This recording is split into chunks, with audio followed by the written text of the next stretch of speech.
jaga ah. Saya jaga. Oh ya. Tu ada kawan tanya ni kalau nak simpan kereta macam mana? Tu kan manager saya balik kampung. Oh ya, ada kontak ke apa kan sebab dia kata Baik, tak boleh. anak rambut tak juga. Porsche. Okey. Porsche. Melayu kita. Ha? Melayu kita ke? Oh, Melayu kita anak rambut tak ke apa kata.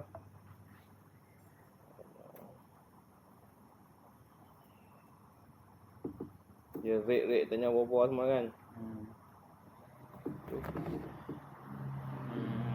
Mau boleh kontak dia. Main nombor Kontak dia 010 010 234 234 94 94 19. 19. Siapa nama dia? Sharing. Oh, Sherin. Okey. Kalau dia ada di kampung. Dia balik urusan kerja. Ni kira manager ni lah. Manager sini lah dia. Manager open road. Kereta ada sini ya. Masa lain luar kot dia nak simpan kan.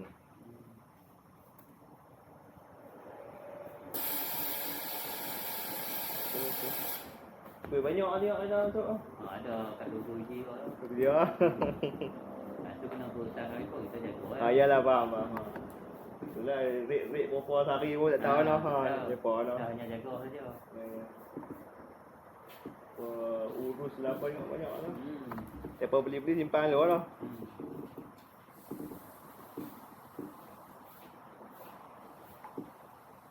Okey, masih ni.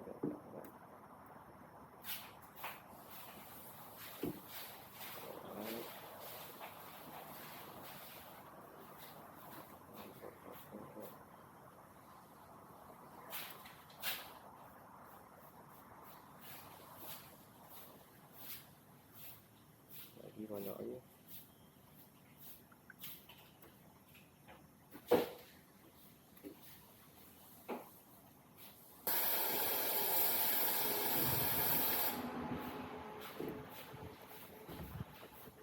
Mana mau buat lah? Nama buat lah? Ikromi. Ikromi. Panggil apa? Mi. Panggil ni dia. Ikromi. Nombor plate 1 kan G je noh. Bukit kita bila keluar? Tak tahu ni Datuk punya. Oh, dia simpan lah. Dia dah buat ni kata untuk buat kerja. Parking sini simpan noh. Kita kami buat kerja lah, nak pergi beli barang apa. Company. Okey, faham. Kira lah sekali dengan Proton lah. Macam mana open road ni? Dia beri tapak ke apa? Saya nak agak. Tak sembang habis sebab dia tengok Proton pun jadi nama open road kat kita duk heran. Ni ini ya. Open road ini ya. Kami sorry. Nampak macam bawah satu ni open road. IPA tu tak. Dia ambil Proton ke apa ke saya tak tahu lah. Kita tak tahu. Tapi sebab nama dia berubah tu dia heran. Apa dia mau kenal dengan dia? Nama apa? Mat. Okey. Terima kasih. Ya tak mau.